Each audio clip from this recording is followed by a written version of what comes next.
Zulu warriors, looking as fearsome today as they ever did in the past.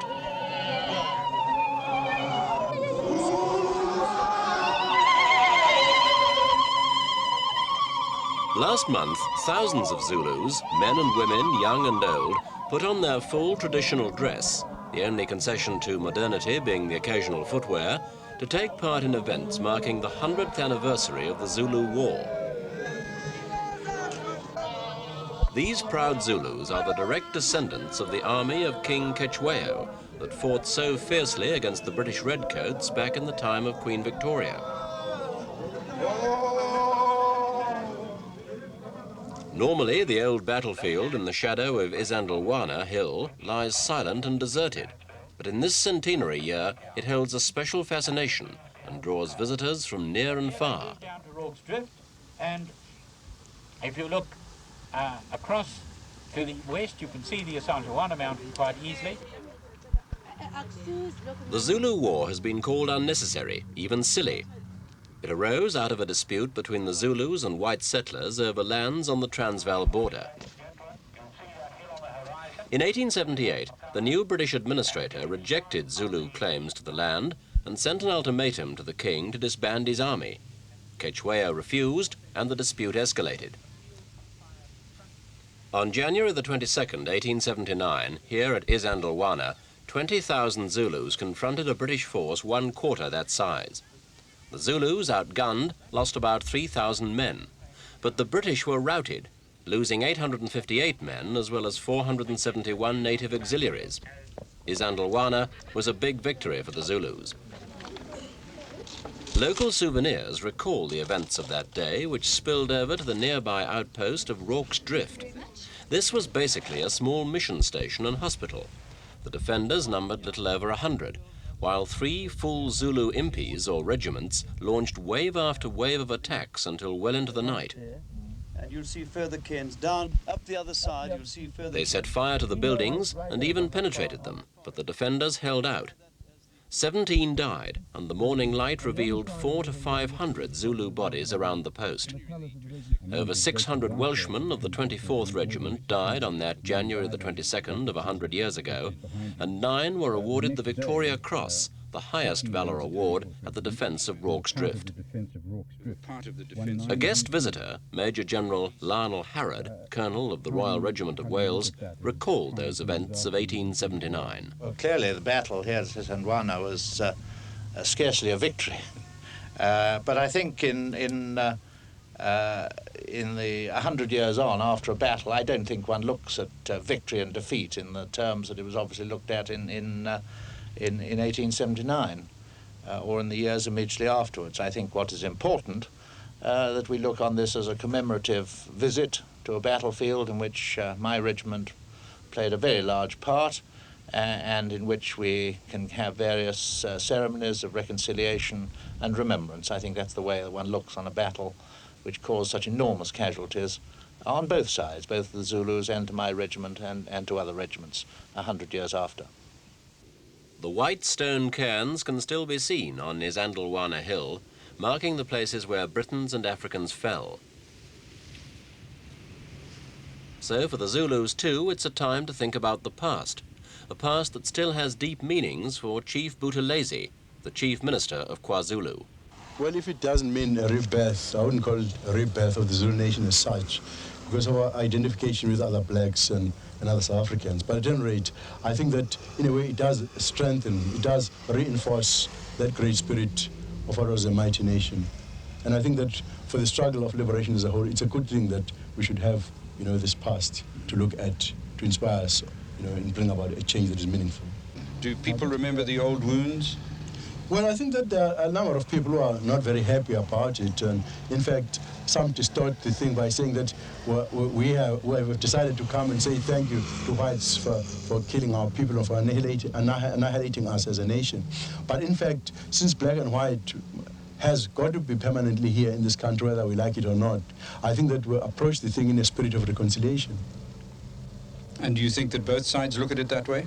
I would like to hope that both sides look at it that way, because from our sides, that is the only motivation I can give you, that we are motivated purely by, our determination to bring about a reconciliation between the people of South Africa. Chief Buthelezi is a direct descendant, the great-grandson of King Cetshwayo. He's a controversial figure in South Africa, but he's acclaimed by his people.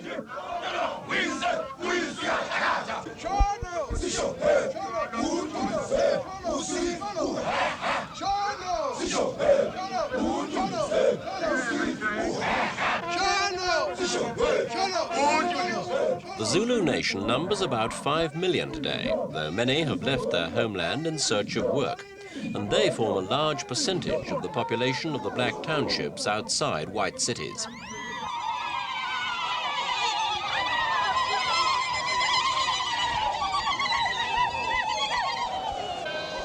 Young Zulus in the townships have been involved in racial protests, and on one occasion, some of them stoned the chief, claiming he was cooperating with the Pretoria government, and by implication, condoning apartheid. This the chief flatly rejects. He is proud of the Inkatha movement, the Zulu national movement he has revived as a vehicle for black power, though he still believes in the principle of reconciliation between the races. Actually, we've got other blacks in Inkatha, and for that reason, the Minister of Justice, Mr. Kruger, said that he was concerned about this, and he said that, well, if I continue to allow other blacks to join Inkatha, then I'm polarizing black and white, and he threatened me.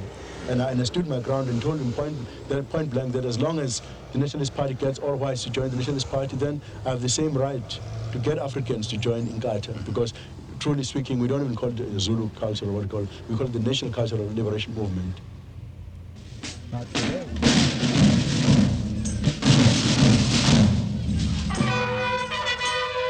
Another movement that has its origins in South Africa, the Boy Scouts. They were on parade for the opening of the second session of the 3rd Kwazulu Legislative Assembly.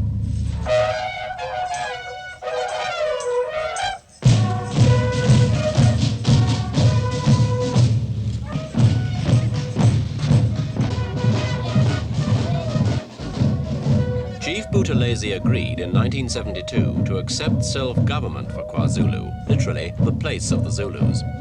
It's the step in the Pretoria Plan that comes before independence for designated homelands. But the chief has resisted outright independence because it would mean giving up Zulu rights in the rest of the country. He's campaigned successfully at home on a no independence ticket.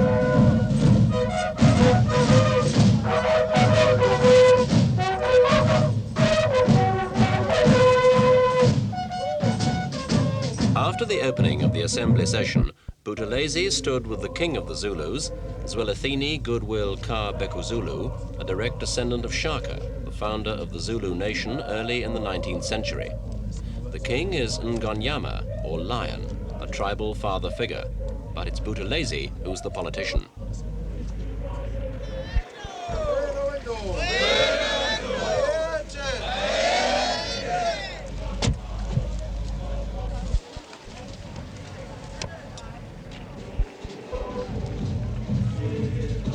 Earlier, at the opening of the Legislative Assembly session, there had been another outspoken speech on relations with South Africa by Chief Buthelezi. It was, he said, time for political realism and constructive dialogue, a scarcely veiled call for a change in Pretoria's apartheid and homeland policies.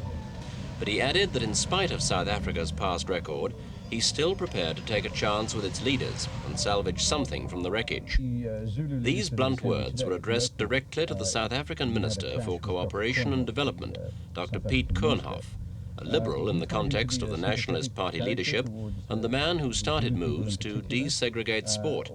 His appointment, succeeding Dr. Connie Mulder, was rather to the chief's liking.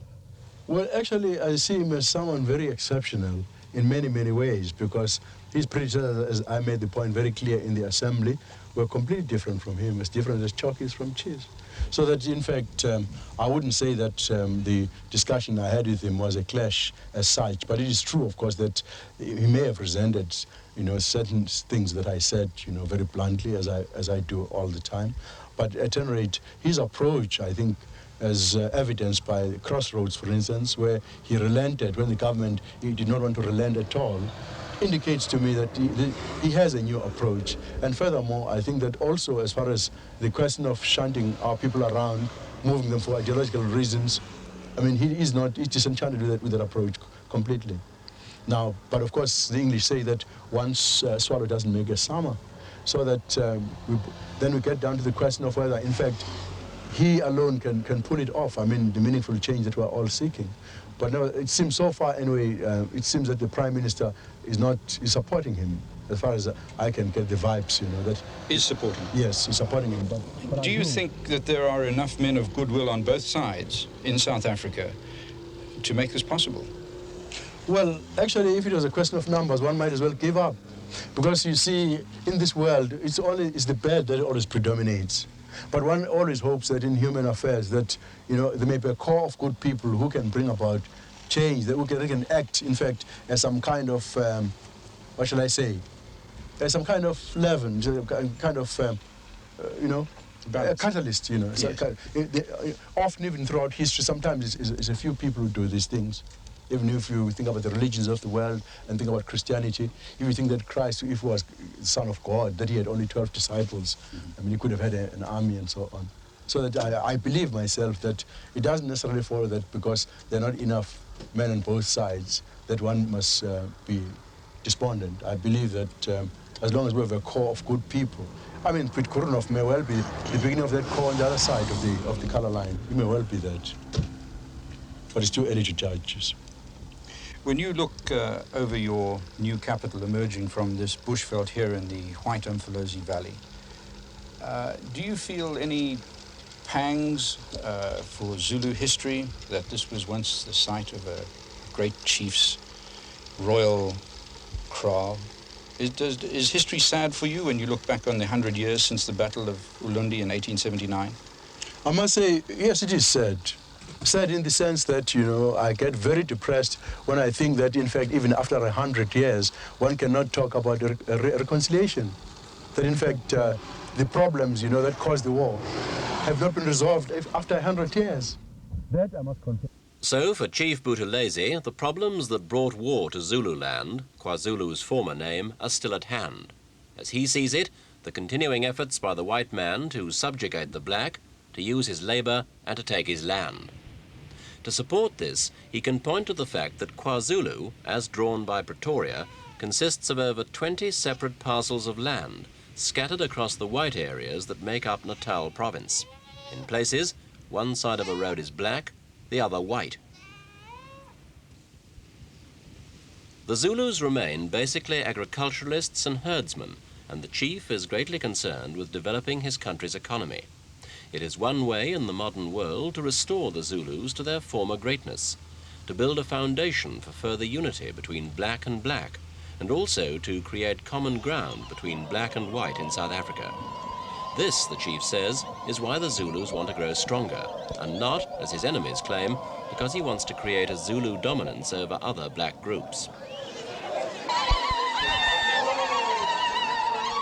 At the memorial ceremony on the Isandlwana battlefield, Chief Buthelezi and the king sat each side of the South African minister, Dr. Koornhof. His very title indicates shifts in South African thinking on race relations.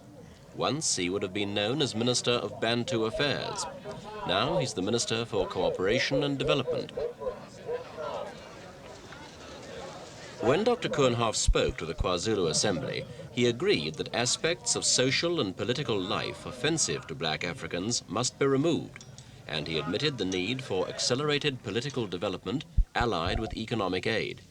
His only proviso was that any change must be peaceful.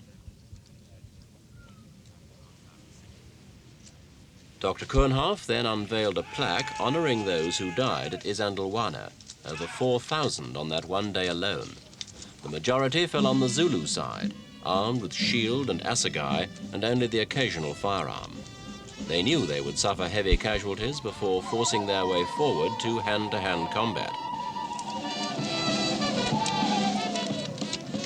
Their bravery is now part of Zulu folklore and history too, an example that inspires today's Zulus as they perform the traditional war dances and chants.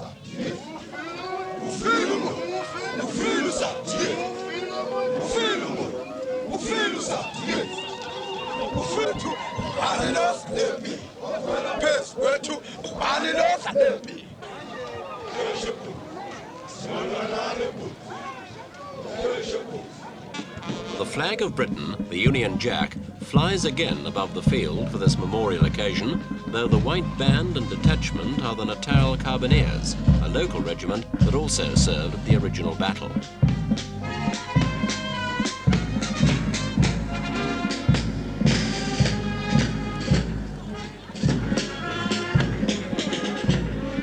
On that day, 100 years ago, the British had made only a temporary camp here at Isandlwana.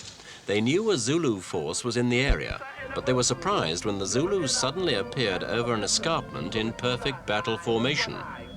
The Zulu force, 22,000 strong, overran successive outposts and finally the camp itself, all with the minimum of firearms.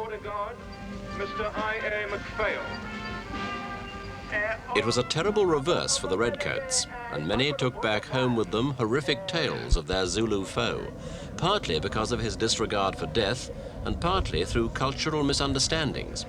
For example, the Zulus would often cut open the body of a slain enemy, but not as a gratuitous act of mutilation. Rather, they were letting the body's spirit escape and so live on.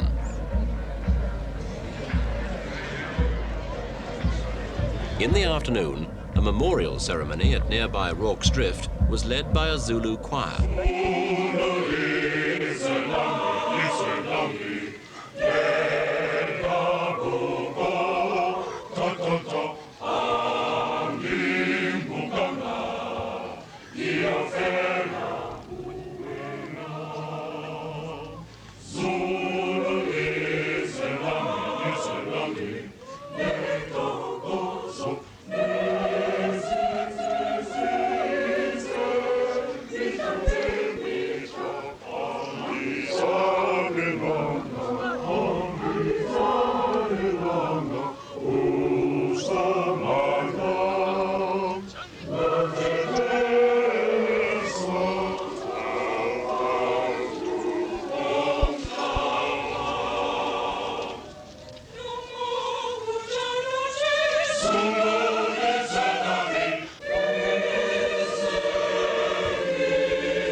Rorke's Drift helped to restore British morale. There were 139 defenders, including 35 sick, though most of these were given arms. Discipline held in the face of incessant Zulu assaults, which even led to hand-to-hand fighting in and around the buildings. Only the reserves of ammunition enabled the defenders to save the day, and there were many acts of bravery on both sides.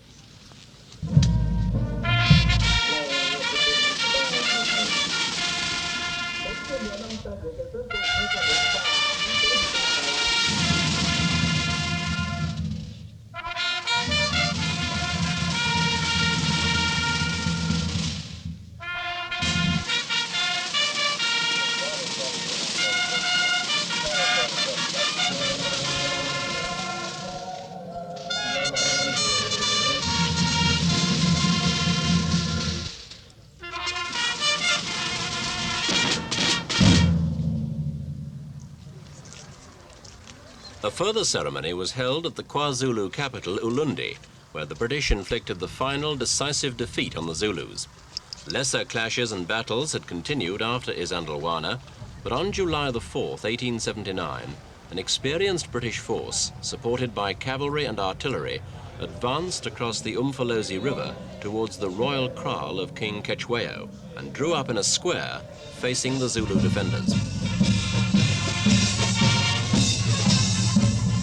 The band here, 100 years ago, played the famous military tune, the British Grenadiers. That was in honour of the Royal Scots Fusiliers who stood with colours flying, the last British regiment to go thus into battle. The Zulus were faced with a square of glittering steel, gunmetal and bayonets. They were to call it the Battle of the Shining or Flashing One. For their part, the Zulus hummed battle tunes, rattled their assegais against their shields and stamped their feet. They too were ready for the final battle.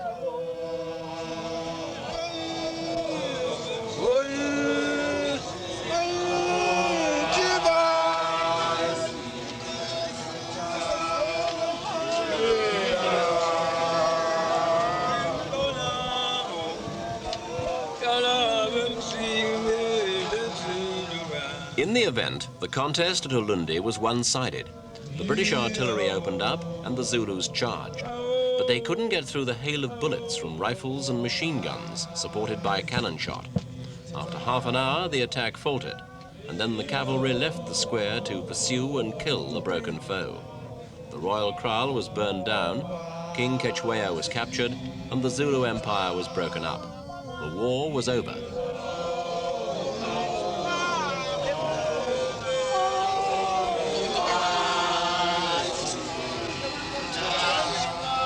Here, 1979 intrudes on the picture. Sports shoes and boots beneath the traditional dress. 100 years on, the world has changed, even for Zulu warriors.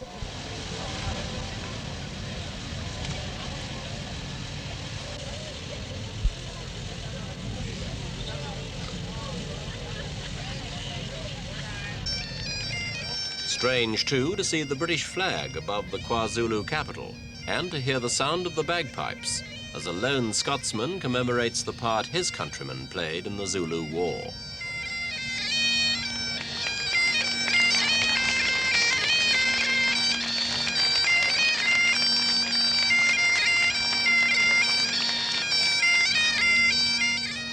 Your Majesty, distinguished guests. Things were brought right back to the present by Chief Buthelezi, who had the last word at the Ulundi gathering. In an impassioned speech, he declared that the white man could see, hear evidence of real black power. Zulus, he said, were not a relic of the past, but a reality of the present. On a reconciliation between those of us who are descendants of the participants in the drama of 1879.